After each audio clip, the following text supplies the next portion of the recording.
दूसरा एपिसोड लेकर के आए हैं और आज हम चर्चा करने वाले हैं देश के दूसरे प्रधानमंत्री जो अपनी सादगी के लिए जाने जाते हैं, जो अपने निर्मल विचारों के लिए जाने जाते हैं, जो अपनी ईमानदारी के लिए जाने जाते हैं। आज हम उन्हीं प्रधानमंत्री की बात कर रहे हैं। उनका नाम है जो है लाल बहादुर शास्त्री जी। लाल बहादुर शास्त्री जी, शास्त्री उनका उपनाम, सरनेम नहीं था। शास्त्री उनकी उपाधि थी जो विद्यापीठ से उन्होंने ली थी। और उनके कुछ ऐसे अनकहे किस्से, उनके साधारण परिवार में जन्म से लेकर के जो है एक प्रधानमंत्री बनने तक का सफर, और जो मुफलिसी, जो गरीबी उन्होंने पहले दिन अपने पिताजी के गुजर जाने के बाद, जब वो सिर्फ 1.5 बरस के थे, उस समय झेली, वही चीज उन्होंने जो है एक प्रधानमंत्री रहते हुए भी उस मुफलिसी से वो बाहर नहीं निकल पाए। ये मैं क्यों कह रहा हूँ, इसको भी आप आगे जो है वो एपिसोड के अंदर जानेंगे। तो जो लाल बहादुर शास्त्री है, इनका जन्म जो है वाराणसी के निकट एक गांव के अंदर होता है और 1.5 वर्ष की जो आयु के अंदर जो है इनके पिताजी का निधन हो जाता है। और उस समय की स्थितियों और परिवार का भरण पोषण कर पाने में असफल इनकी माताजी जो है वो अपने पिताजी के घर चली जाती है और वहां इनकी प्राइमरी की पढ़ाई होती है। उसके बाद ये जब चाचा के पास आते हैं हायर स्टडी के लिए, तो कोसों दूर इनको जो है पैदल जाना पड़ता था तपती सड़क के ऊपर जो है बिना जूतों के।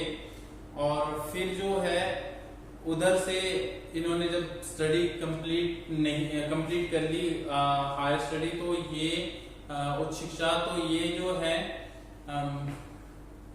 भारतीय राजनीति के अंदर जो उस समय की परिस्थितियां थी, महात्मा गांधी जी आए थे और उन्होंने जो है जब असहयोग आंदोलन जो है वो शुरू कर दिया, तो असहयोग आंदोलन के दौरान जो है इन्होंने प्रण किया कि मैं भी इसमें भाग लूंगा और उन्होंने अपनी औपचारिक पढ़ाई छोड़ दी और नेशनलिस्ट जो लीडर्स थे उनके द्वारा बनाई गई विद्यापीठ में जो है वो दाखिल होते हैं और वहाँ बहुत सारे क्रांतिकारियों से मिलते हैं और वहाँ बहुत सारे जो है फ्रीडम के लिए जो स्ट्रगल कर रहे थे उनसे मिलते हैं। तो इनके विचारों में और गूढ़ता आती है और दृढ़ निश्चय ये होते हैं। पर इसकी एक कड़ी और है जिसके ऊपर कभी बात नहीं की जाती। इनकी माताजी जिन्होंने इतनी शिद्दत से इनको, इतनी सारी मुफलिसी से जूझते हुए इनको पाला था, तो उन्होंने मना कर दी कि आप जो है ऐसा नहीं करेंगे। पर इन्होंने नहीं उस चीज को माना, न कहा कि माता से भी पहले भारत माता की बात होनी चाहिए। और क्योंकि ये भले ही कमजोर और कम हाइट के थे, पर इनका जो दृढ़ निश्चय था वो हिमालय जितना अडिग था। तो इनके जो स्ट्रगल की कहानी है वो इतनी करुणामय है कि हाँ, आप इसको इंटरेस्टिंग बनाने की जितनी भी कोशिश करो, इट्स टू डिफिकल्ट। तो क्या होता है कि जब जो है ये उस मूवमेंट का हिस्सा बनते हैं और उसके बाद जो है कंटिन्यू ये मूवमेंट में रहते हैं, तो सविनय अवज्ञा आंदोलन के अंदर भी इन्होंने जो है वो नेतृत्व किया। बहुत सारे, मतलब नेतृत्व मीन्स कि गांधी जी नेतृत्व कर रहे थे, तो हर जगह पे अलग अलग जुलूस निकाले जा रहे थे, तो ये भी उस नेतृत्व में शामिल थे। 1930 के अंदर इनकी जो है कमला जी के साथ जो है शादी हो जाती है और ये दहेज के रूप में सिर्फ एक चरखा और 1 मीटर हाथ से बुना हुआ कपड़ा लेते हैं, क्योंकि ये दहेज के खिलाफ थे। और इनका दृढ़ निश्चय इतना महान था कि अपनी फीस भरने तक के लिए जो है वो ट्यूशन पढ़ाते थे उस समय जो है फीस और अपना जो गुजारा करने के लिए। तो उससे सफर करते करते ये जो है 1947 में आते हैं और 1947 के अंदर जो है भारत के अंदर जब भारत को आजादी मिलती है, तो इनको संसद जो है सचिव बनाया जाता है जो इलाहाबाद वाराणसी है इलाहाबाद का। तो इलाहाबाद के अंदर और जो उत्तर प्रदेश का सचिव बनाया जाता है, फिर ये उस टाइम उसमें संयुक्त प्रांत होता था। उसके पश्चात जो है लाल बहादुर शास्त्री जी जब जो है मेन स्ट्रीम पॉलिटिक्स के अंदर आते हैं, तो ये जो है काफी दूरदर्शिता के साथ जो है वो काम करते थे। तो इनको जो है एक बिना पोर्टफोलियो के मंत्री बनाया जाता है। फिर ये जो उससे पहले जो है 1951 के अंदर 1-2 के अंदर जब चुनाव होते हैं, तो इनको जो है वो रेलवे मिनिस्टर का जो है रेलवे मिनिस्टर और परिवहन का मंत्री बनाया जाता है। और बहुत दिलचस्प किस्सा है कि इस दौरान एक ऐसी परिस्थिति आई कि एक दुर्घटना हो गई, रेल दुर्घटना हो गई। इन्होंने नैतिक जिम्मेदारी लेते हुए जो है वो अपने पद से इस्तीफा दे दिया। और जब शास्त्री जी जो है इस्तीफा देने गए, तो नेहरू जी ने जो है इस्तीफा जो है स्वीकार कर लिया। और जब नेहरू जी संसद के अंदर बोलने लगे, उन्होंने कहा कि मैं मानता हूं कि इसमें शास्त्री जी की कोई गलती नहीं है, पर ये एक नैतिक जिम्मेदारी की मिसाल साबित होगा, इसीलिए मैंने उनका ये आग्रह स्वीकार किया है। तो सोचो कितनी बड़ी बात है, लोग कुर्सी के लिए किसी अपने को मार देते हैं, और उन्होंने कुर्सी छोड़ने का भी फैसला खुद ही किया। और वो सफर यहीं नहीं रुकता है, वो आधा दर्जन भर जो है केंद्रीय पोर्टफोलियो संभालते हैं। और फिर नेहरू गवर्नमेंट के अंदर जो है बिना विभाग के मंत्री बनते हैं। 1959 के अंदर उद्योग मंत्री भी रहे। तो इतने लंबे सफर के बाद जब वो कोई इंसान इतनी बार मंत्री बनता है, आज या पहले से भी एक गांव का प्रधान होता है, तो वो भी जो है एक कार जो है वो अपने 5 सालों के दौरान जो है वो ले लेता है और करोड़ों की प्रॉपर्टी बना लेता है। मैं आपको कहूं कि शास्त्री जी जब प्रधानमंत्री थे और उन्होंने जब अपनी कार ली थी, तो वो भी किश्तों पे ली थी। वो वैसे प्रधानमंत्री थे जब उनको अपने घर का किराया भरना पड़ता था, तो उसके लिए भी उनके पास पर्याप्त पैसे नहीं होते थे, क्योंकि वो ईमानदारी से सारे कार्य करते थे और सैलरी इतनी ज्यादा नहीं थी कि वो उनकी सारी जरूरतों को पूरा कर सके। पर देश के लिए जो दृढ़ निश्चय उनके अंदर था, उसकी शायद ही हमें कभी दोबारा कहीं मिसाल देखने को मिले। पाकिस्तान भी अपनी जर्नी तय कर रहा था। जिन्ना जी की मृत्यु हो चुकी थी और अयूब खान जो थे वो प्रधानमंत्री वहां के जनरल थे, वो वहां के राष्ट्रपति बन चुके थे। और वो जो है वो काफी जो है मिजाजी किस्म के इंसान थे, और उसका भी जिक्र आगे आएगा। काफी हाइट थी उनकी, काफी बलिष्ठ थे। तो 1962 के बाद जब जो है 64 के अंदर जो प्रधानमंत्री जवाहरलाल नेहरू है, उनकी मृत्यु हो जाती है, तो कांग्रेस के अंदर और भारत के अंदर भी एक युग का अंत हो जाता है। और कांग्रेस के सामने संकट खड़ा होता है कि अब कौन, नेहरू के बाद कौन। इस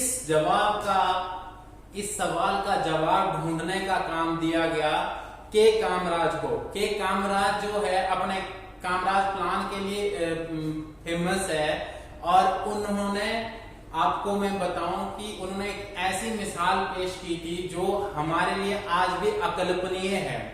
मद्रास राज्य के मुख्यमंत्री हुआ करते थे के कामराज। उन्होंने जो है संगठन के कार्य के लिए वो मुख्यमंत्री का पद त्याग दिया और कांग्रेस के अध्यक्ष बनकर दिल्ली आए। और इस दौरान उन्होंने एक सिंडिकेट बनाया। सिंडिकेट मतलब बोला जाता था, ऑफिशियल नहीं था, जिसमें नीलम संजीवा रेड्डी जो है और उसके अलावा दक्षिण भारत के कुछ नेता और उत्तर भारत के कुछ नेता होते थे। तो उन्होंने जो है इस सिंडिकेट में जो है कुछ ऐसे लोगों को बिठाया जो बहुत ही काबिल थे।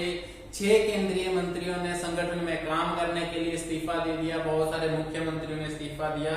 तो एक वो दौर भी था, एक ये दौर भी है जब कुर्सी के लिए कुर्सी वाले अपने ही जो है वो एक दूसरे की टांग खींच रहे होते हैं, उनको रास्ते से हटाने के लिए लगे होते हैं। तो जो के कामराज हैं उनके ऊपर ये जिम्मेदारी आती है कि नेहरू के बाद कौन। तो कुलदीप नैयर एक जो है वरिष्ठ पत्रकार रहे हैं हमारे भारत के, अभी उनका भी निधन हो चुका है। उनकी जो है विभाजन के ऊपर और उस समय हुई त्रासदियों के ऊपर, उस समय की कंटेम्प्रेरी पॉलिटिक्स के ऊपर, या फिर पंजाब के दंगों के ऊपर, पंजाब के ब्लू स्टार ऑपरेशन के ऊपर बहुत अच्छी अच्छी बुक्स आई हैं, आपको भी पढ़नी चाहिए। लिंक डिस्क्रिप्शन के अंदर मैं उनके लिस्ट में जो है शेयर कर दूंगा। क्योंकि बात शास्त्री की हो रही है तो आज शास्त्री तक ही रहेंगे, क्योंकि वैसे भी पूरा इतिहास टटोल कर देखेंगे तो शास्त्री के हिस्से में बहुत कम चीजें आई है। हम उनका बर्थडे तक जो है नहीं सेलिब्रेट कर पाते, क्योंकि शास्त्री जी का जो जन्मदिन है वो उसी दिन था जब महात्मा गांधी जी का जन्मदिन था। 1904 के अंदर उनका जन्म हुआ था, तो उससे जो है उस दिन उनको वो कवरेज भी नहीं हमारी तरफ से मिल पाती है। और हम में से बहुत सारे लोग हैं जो नहीं जानते कि हमारे यहाँ जो है वो एक ऐसी शख्सियत भी हुआ करते थे। तो गुलजारी लाल नंदा जो है वो उस समय प्रधानमंत्री, कार्यकारी प्रधानमंत्री होते हैं, एक्टिंग जो है प्राइम मिनिस्टर होते हैं। और के कामराज के ऊपर जो ये जिम्मेदारी सौंपी गई, तो के कामराज जो है बहुत सारे पॉलिटिशियनों से बात करते हैं, तो वो चाहते थे कि ये मत सार्वजनिक जो इसमें वोटिंग ना हो और सर्वसम्मति से जो है कांग्रेस का अगला जो है प्रधानमंत्री चुना जाए। पर ये रास्ता इतना सुगम और सरल नहीं था। उस समय जो है हमारा गुजरात और बॉम्बे इकट्ठा होता था, और उसके जो प्राइम मिनिस्टर होते थे, चीफ मिनिस्टर थे उस समय, और उनका नाम था मोरारजी देसाई। मोरारजी देसाई काफी महत्वाकांक्षी थे और उनका और वरिष्ठ भी थे, तो उनका मत था कि वो प्रधानमंत्री बनेंगे और मेरे नाम पे जो है वो एकमात्र सहमति होनी चाहिए। कुलदीप नैयर जब उनके ऑफिस जाते हैं तो वो बताते हैं कि उनके सहयोगी जो है वो सीधे सीधे जो है चैलेंज करते हैं कि वोटिंग होगी और जीतेंगे। कौन जीतेंगे? क्या बोलते हैं, हमारे जो मोरारजी देसाई है वो जीतेंगे, और आप जो है शास्त्री जी से ये बात कह दीजिए। तो दोस्तों होती एक सिचुएशन है कि शास्त्री जी से जब नैयर जी बात करते हैं, शास्त्री जी दो नाम सुझाते हैं। शास्त्री जी कहते हैं कि या तो इंदिरा जी को प्रधानमंत्री बना दीजिए, या फिर जो है नेहरू की विरासत को संभालने के लिए जो है आपको बिहार के अंदर जो क्रांति लाने वाले थे जेपी और जयप्रकाश नारायण, उनको जो है वो इस काम के लिए जो है वो आगे किया जाना चाहिए, वो प्रधानमंत्री बनने के लायक हैं। इतनी बड़ी बात कहना अपने आप में एक मिसाल थी, और यहीं से उनकी जर्नी फिर से शुरू होती है।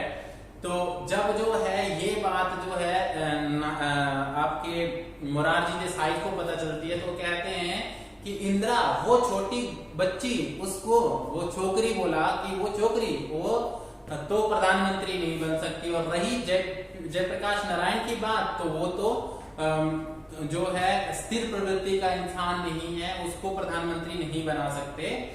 और के कामराज जब ये मीटिंग करते हैं, बहुत सारे लोगों से मिलते हैं, तो के कामराज जो है एक नाम पर सहमति बनाने में कामयाब होते हैं, और वो नाम था, नैयर कहते हैं कि वो नाम पहली बार वो बताने के लिए जो है मोरारजी देसाई के घर जाते हैं, और मोरारजी देसाई जो है उस समय उनसे जब बात कर रहे होते थे तो कहते हैं कि अगर आपको सर्वसम्मति से ही अध्यक्ष जो प्रधानमंत्री चाहिए तो उसमें जो है मेरा नाम डाल दीजिए, मैं जो हूँ सर्वसम्मति से चुना जा सकता हूँ, बाकी जो है कोई भी नहीं तो वोटिंग होकर रहेगी, बाकियों के किसी के नाम पे सर्वसम्मति नहीं बन सकती है।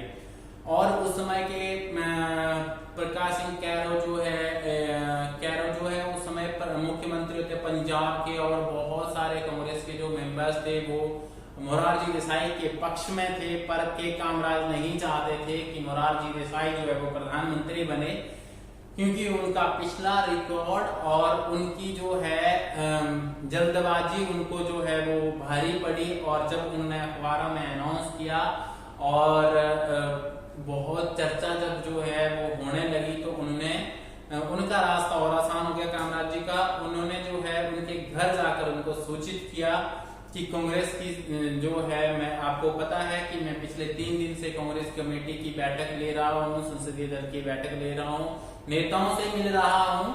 तो प्रधानमंत्री का चयन करने के बारे में हम डिस्कशन कर रहे हैं। तो उन्होंने कहा कि आप जो है कांग्रेस के जो है अध्यक्ष हैं और आपको इस मामले में नहीं पढ़ना चाहिए। तो वो कहते हैं कि मामला तो निपट गया है, अब जो है एक नाम के ऊपर सहमति बनी है और वो नाम है, देसाई जी को सुनना था कि ये नाम उनका है, पर जो कामराज है जब वो कहते हैं कि वो नाम भारत के एक ऐसे तुर्क का है जो शुरुआत से ही अपने दृढ़ निश्चय के लिए जाना जाता है। और जब नेहरू गवर्नमेंट के अंदर वो जो है बिना पोर्टफोलियो के मंत्री था और उस समय नेहरू के करीब जो स्वास्थ्य बिगड़ रहा था, उन्होंने काफी महत्वपूर्ण भूमिका उन्होंने जो है वो अदा की थी उस समय। वो नाम है लाल बहादुर शास्त्री जी का। और लाल बहादुर शास्त्री जी के नाम पर जो सहमति बनी है, मैं चाहता हूं कि आप भी इस पर जो है वो सहमति दे दें। तो मोरारजी देसाई के पास छटपटाने के सिवाय कोई बहुत बड़ा चारा नहीं बचा था। मोरारजी देसाई वो थे जो संयुक्त बॉम्बे और गुजरात के मुख्यमंत्री रह चुके थे और नेहरू सरकार के अंदर वित्त मंत्री की हैसियत से भी काम कर चुके थे, वित्त मंत्री रह चुके थे। तो उनके लिए बहुत बड़ा झटका था और शास्त्री के लिए अग्नि परीक्षा। नेहरू युग का अंत हो चुका था और उस समय एक बहुत विकट स्थिति थी, पार्टी में टूट होने से बचाना और जो है एक राष्ट्रीय स्तर पर भारत की छवि को जो है वो और सुदृढ़ करना।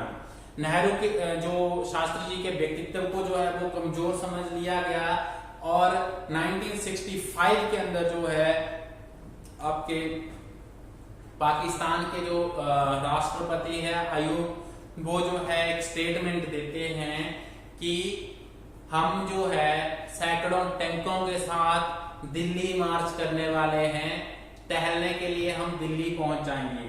तो जब युद्ध हुआ, युद्ध के अंदर जीत हुई, तो शास्त्री जी अपने अभिभाषण, अपने जो है संबोधन के अंदर कहते हैं कि अयूब कहते थे कि हमारे पास हजारों टैंक हैं और हम जो है मार्च करते हुए, टहलते हुए दिल्ली पहुंच जाएंगे। तो हमने भी निश्चय किया कि हम जो है लाहौर तक टहल कर आए, हमें दुनिया बताए कि इसमें मैंने या भारत ने क्या गलत किया। तो वो अपने आप में लोगों के लिए उस समय एक मिसाल थी। उन लोग समझते थे कि ये इतनी नम्र प्रवृत्ति का इंसान है, ये जो है इतने संवेदनशील है, इतने जो है जो सख्त किस्म के आदमी नहीं है, पर उनके अंदर का दृढ़ निश्चय इतना स्तर का था कि उन्होंने जो है युद्ध करने की ना सिर्फ इजाजत दी कश्मीर के अंदर, बल्कि ये कहा कि एक और मोर्चा खोल दिया जाए जो पश्चिमी भारत में होगा और जो है वहां से कराची और दिल्ली के लिए, कराची और लाहौर के लिए मार्च किया जाए। और उस समय जो है भारत की जीत होती है तो पूरी दुनिया हतप्रभ थी कि ये क्या हो गया। उस समय जो है अमेरिका के लिटल जॉनसन जो है वो प्रेसिडेंट होते हैं और वो बोलते हैं शास्त्री जी को कि आप युद्ध रोक दीजिए, नहीं क्योंकि अमेरिका जो है प्रो पाकिस्तान स्टैंड रखता था, युद्ध रोक दीजिए नहीं तो हम PL 480 जो है वो बंद कर देंगे। अब ये PL 480 क्या था? PL 480 था कि उसके अनुसार जो है भारत को गेहूं देता था, वो गेहूं जो सुअरों और जानवरों को खिलाने के लिए होता था, मतलब बहुत निम्न कोटि का गेहूं दिया जाता था। भारत में अनाज की बहुत कमी थी और शास्त्री जी के पास एक बहुत बड़ा संकट था कि अब क्या करें। तो उन्होंने जॉनसन को कहा कि भाई साहब देखो, जरूरत नहीं है, अपने अनाज को अपने पास रखो, युद्ध नहीं रुकेगा। भारत जो है इसने भारत ने शुरू नहीं किया है और खत्म भारत करने वाला है। तो आपको जान करके हैरानी होगी कि जॉनसन परेशान था कि भाई जिनके पास खाने की भी वो नहीं है, अनाज नहीं है, क्षमता नहीं है, वो इतना बड़ा स्टैंड कैसे ले सकते हैं। तो शास्त्री जी ने जब जो है भारत के अपने घर जो है वो बात करी, अपनी पत्नी से उन्होंने बात करी और कहा कि क्या आप एक रात का खाना छोड़ सकते हैं, क्या आप एक रात के लिए अपने बच्चों को भूखा सुला सकते हैं। तो ये प्रयोग उन्होंने किया उस समय, और इस प्रयोग के अंदर जो है वो सफल रहे। उनकी पत्नी जी ने कहा कि कोई बात नहीं, हम एक दिन का खाना छोड़ेंगे, और दूसरे दिन जो है शास्त्री जी ने पब्लिकली ऑल इंडिया रेडियो के ऊपर घोषणा करी कि अगर पूरा भारत जो है वो सप्ताह में एक बार अगर खाना नहीं खाएगा, उपवास रखेगा, तो उस अनाज की कमी को पूरा किया जा सकता है, और उस अनाज को डोनेट कर दें, जिनकी जरूरत है वो रख लें। तो आपको जान करके हैरानी होगी कि बिना किसी धार्मिक पर्पस के देश के लिए फास्टिंग की लोगों ने, देश के लिए लोग जो है वो उपवास रखे। और ये शुरुआत उन्होंने स्वयं से की। जब वो मंत्री होते थे तो उस समय भी उनके बहुत सारे किस्से प्रचलित है। तो ऐसे किस्सों की एक कतार है, इतने कम टाइम के अंदर सब बता पाना मुश्किल है, क्योंकि अभी इनकी जर्नी को थोड़ा और जो है वो आगे बढ़ाते हैं। तो उसके बाद इन्होंने जो है वो एक और नारा दिया, जय जवान जय किसान। इन्होंने किसानों से जो है डायरेक्ट कांटेक्ट किया, उनके साथ मिले, उनके साथ बात करी, और जो है भारत के अंदर हरित क्रांति की नींव डाली। और आज हम जो सरप्लस अनाज उगा पाते हैं, या हमारे पास इतना अनाज अवेलेबल होता है कि गुजारा हो सके, तो वो शास्त्री जी की देन है, उनके उस दृढ़ निश्चय की देन है। अमेरिका के साथ उन्होंने जो सीधे फेस किया अमेरिका को कि आपका अनाज हमें नहीं चाहिए, हम स्वावलंबी है, हम जो है आत्मनिर्भर बन सकते हैं, हमें आपकी सहायता की जरूरत नहीं है। तो ये थे हमारे भारत के शास्त्री जी। शास्त्री जी ने एक बहुत जो है मतलब एक बहुत दूरदर्शी जो है प्रधानमंत्री के रूप में काम किया। उनकी छवि जो उस समय ये माना जाता कि अभी तो जो है चाइना ने भारत को हराया है, अब तो नेहरू भी नहीं बचे हैं, तो पाकिस्तान ने सोचा कि हम लोग जो है वो दिल्ली फतेह कर लेंगे, पर उन्होंने लाहौर गंवा दिया।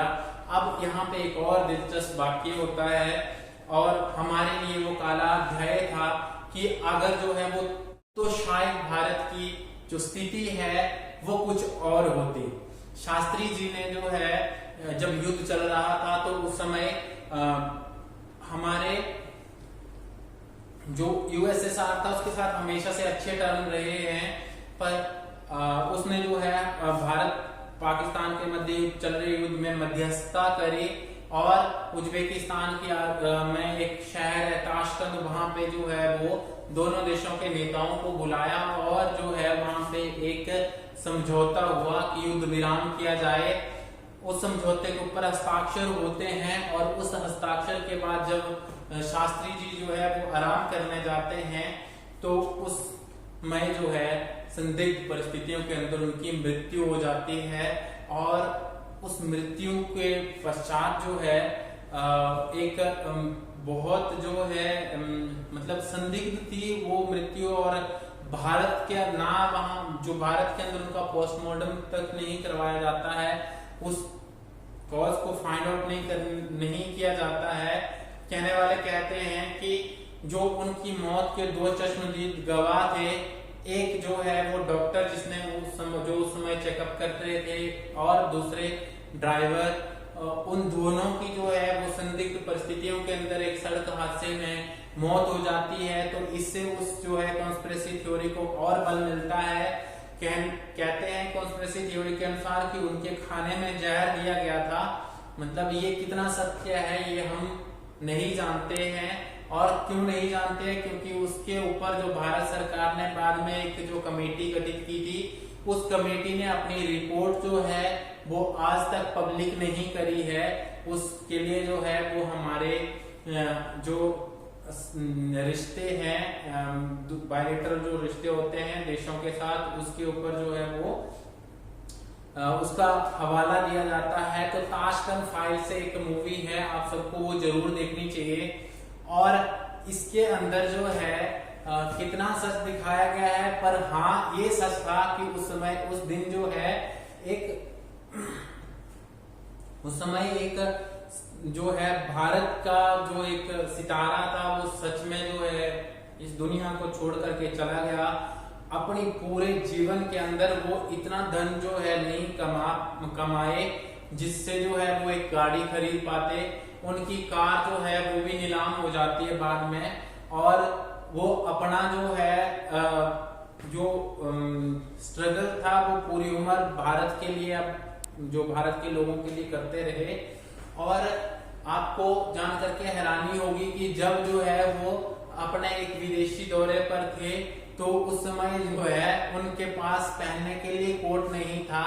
वो उसी जो है अपने पहनावे में जब कड़कड़ाती यूरोप की कड़कड़ाती ठंड के अंदर जाते हैं, और जब जो है उस विदेशी दौरे के दौरान जो है एक विदेशी प्रमुख ने उनको अपना जो है वो ओवरकोट जो है पहनने को दिया था।